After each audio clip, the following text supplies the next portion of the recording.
fuck the news.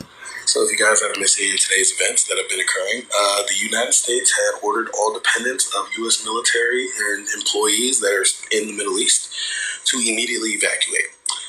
When Donald Trump was asked the question, why are you having dependents of active duty and federal employees evacuate the Middle East? He said, you'll find out soon enough.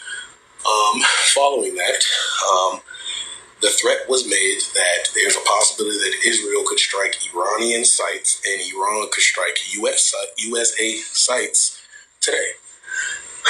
So, what this means, everybody, this is not a moment of panic. It's not to be a nuclear war, but it's definitely the tensions have spiraled to a place that is almost no return. So it looks like between tonight and tomorrow, there is a possibility that war will break out between Israel and Iran, and the USA is prepared to respond. And Iran is willing to go out with a motherfucking bang. So please watch closely. Also, don't panic. Don't be over anxious. Just watch. I will report on it I'll probably be up most of the night because this is about to get fucking wicked. Freeways isn't just about ice and the missile. What if I told you that the chaos on our freeways isn't just about ice and the missile fuel being shipped from China to Iran isn't just about the Middle East? Because right now, America is under siege from within and from without. In the last 48 hours, Iran's supreme leader delivered a chilling threat to the United States, mocking our power, while at the same time preparing 800 ballistic missiles with Chinese support. That's not speculation, guys. This is already confirmed. And at the very same moment, protesters swarmed California highways, blocking ICE operations, attacking federal agents, and waving these foreign flags on U.S. soil.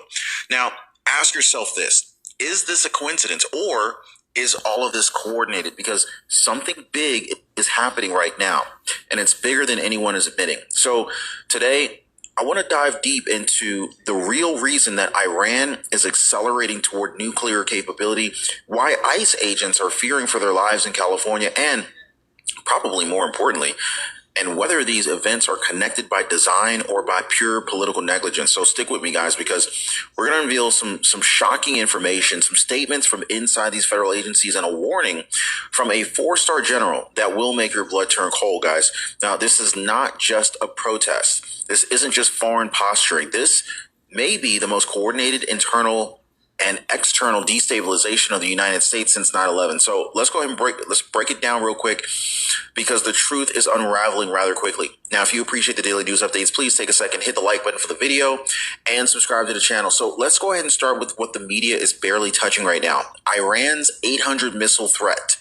And of course, the red hand of China that's behind it.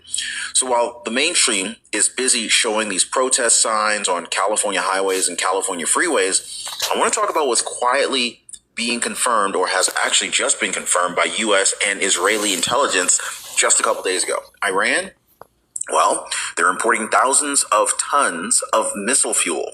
Yes, fuel for ballistic missiles directly from China. Why are they doing this is what you should be asking yourself right now.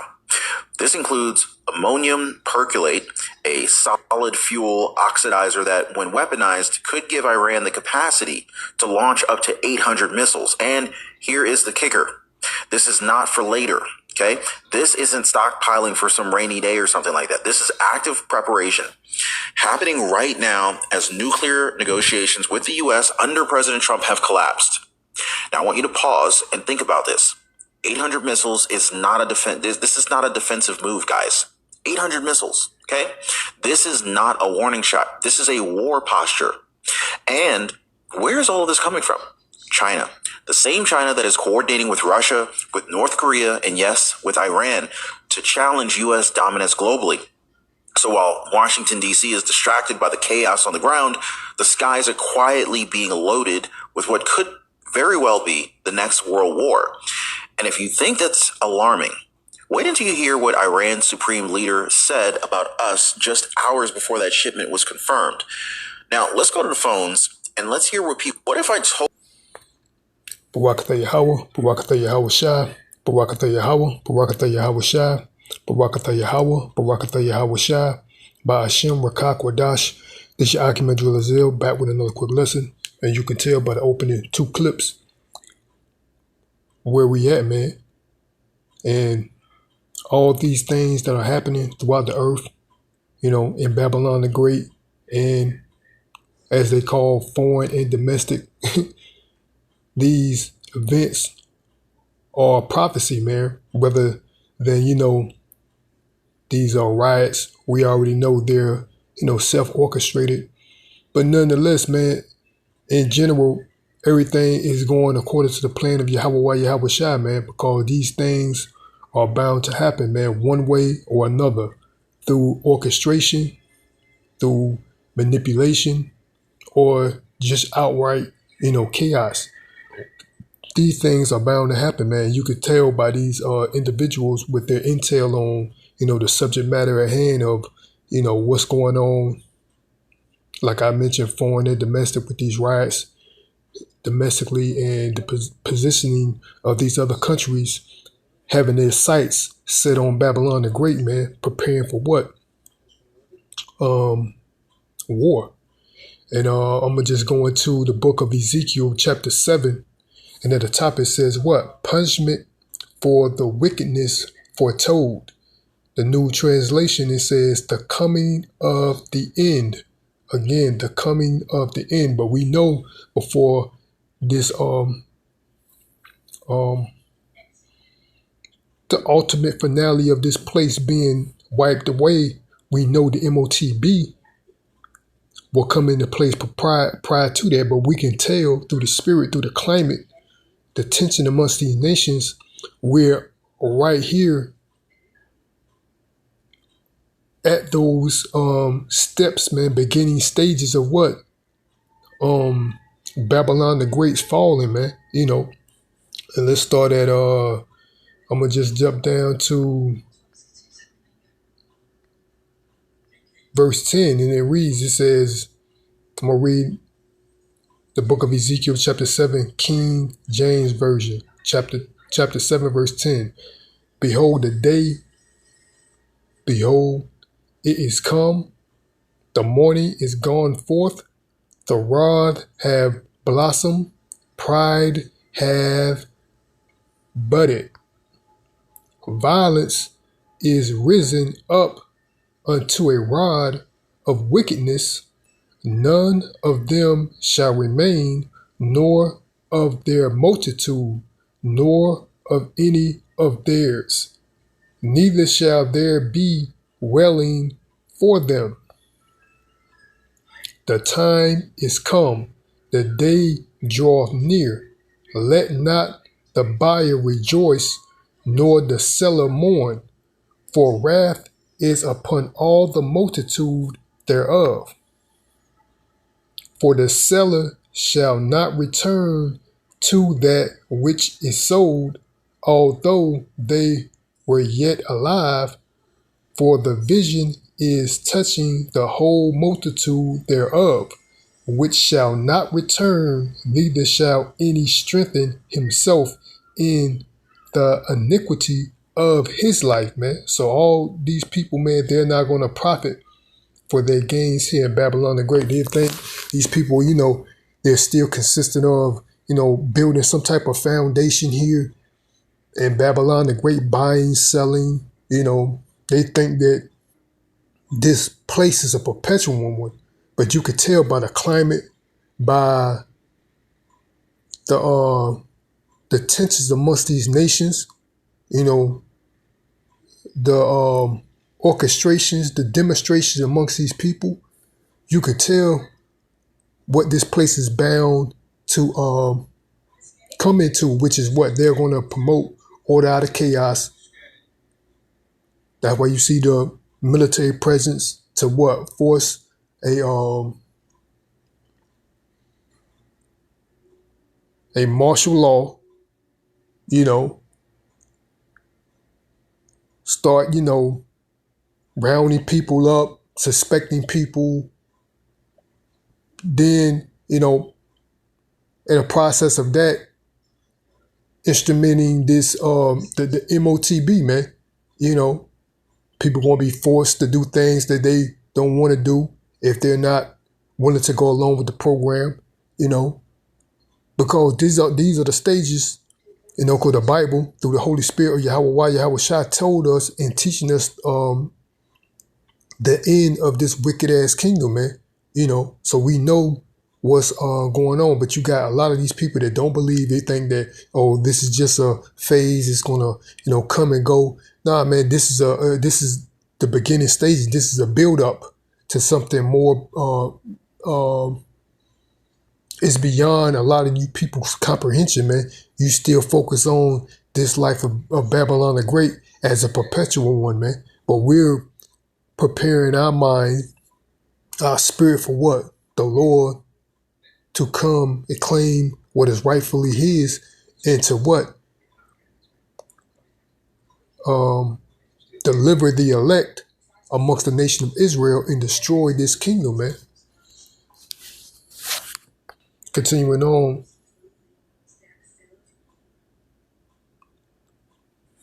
Chapter 14, it says, they have blown the trumpet even to make all ready, but none goeth to the battle.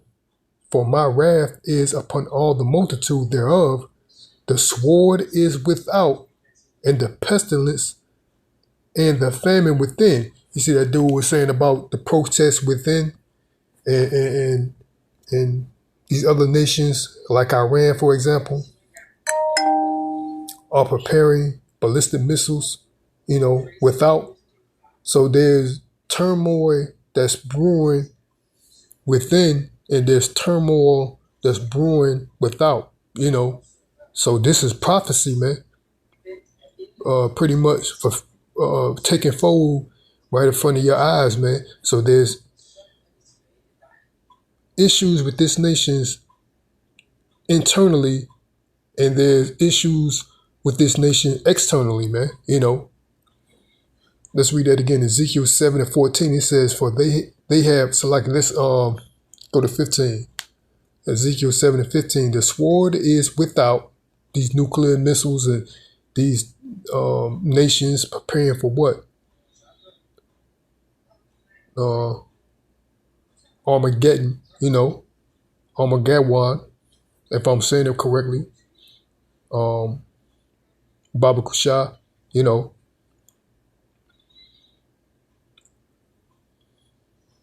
Armageddon. The sword is without, the pestilence and famine within. And I think I saved it. There was an Edomite. I meant to save it if not, but I saw a couple of days there was an Edomite mentioning that his dad is a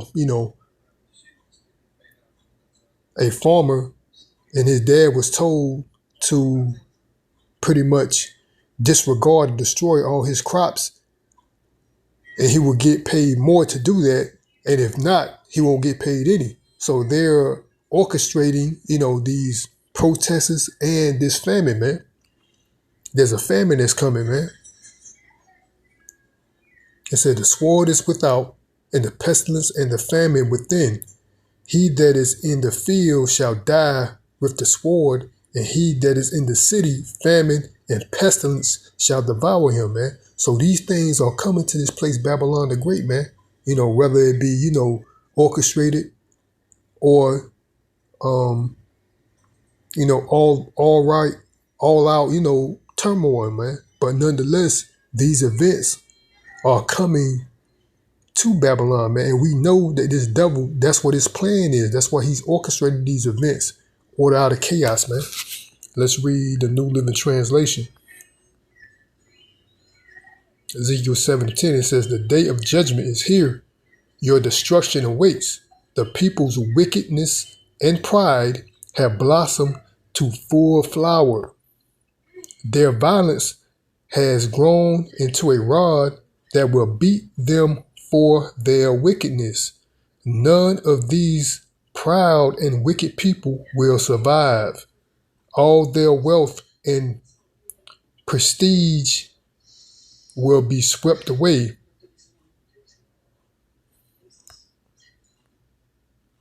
Yes, the time has come. The day is here. Buyers should not rejoice over bargainings, nor sellers grieve over losses. for all of them will fall under my terrible anger, man. So all these things that's coming here, these people's hopes and dreams, let's go out and buy this home and start a life, build a career. All these things will come to naught. Even if the merchant survived, they will never return to their business. For what Yahweh has said applies to everyone. It will not be changed. Not one person whose life is twisted by sin will ever recover. So these twisted people, man, will not recover from the destruction of Yahweh Shai, man, destruction of Babylon the Great, man. Everything here will not recover, man. The trumpet calls Israel's army to mobilize. Even though this is talking about Israel, but it's reflecting Babylon's fate, man. You know, the trumpet calls Israel army to mobilize, but no one listens, for the fury is against them all. That's everybody. Actually, it's everybody here in Babylon, man. The Lord's fury is against everyone other than the elect.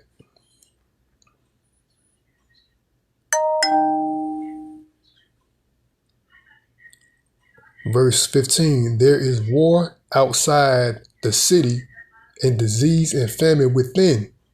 Those outside the city walls will be killed by army swords, and those inside the city will die of famine and diseases, man. So that's what's coming, man. Pestilence, these plagues that the Lord have, man. Whether it be famine, the sword within, these protests, these infightings of, class wars, race wars, riots, etc. The war brewing, all these things the Lord has what? Has set a time and place for Babylon to experience, man. And you could see it quite clear, man. And I'm going to end it off there. Hope the body was edified. Till next time, I want to give all praise, honor, and glory to Yahweh, Ba'ashem, Yahweh Shai, Ba'ashem, Rakak, Wadash. Again, this your Akim and Drillazil. Lord willing, I'll be back with another lesson. Till next time, Shalom, Barakatham, and the Baba Ball, Shalom.